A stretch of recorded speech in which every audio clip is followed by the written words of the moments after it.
大家好，我哋係憲法及基本法學生校園大使，我係蘇月希。大家好，我係何清友。大家好，我係劉力橋。今日由我哋一齊同大家迎接24節氣入邊嘅芒種。芒種顧名思義就係麥子有芒，穀物成熟嘅時候。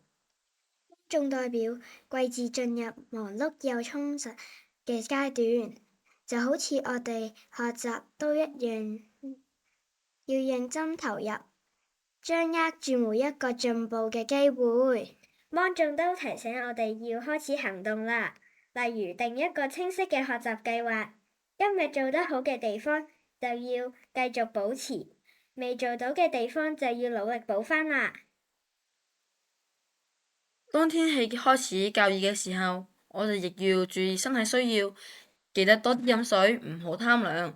食物方面可以選擇清爽爽口嘅，令身體可以舒服啲。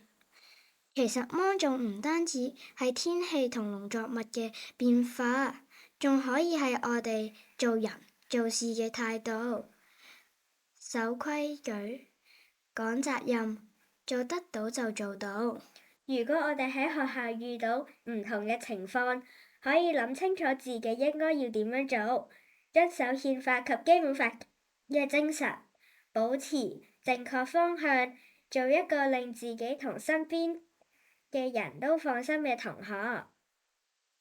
最後，我想送一句鼓勵大家：芒種係忙碌嘅開始，亦係努力累積嘅時候。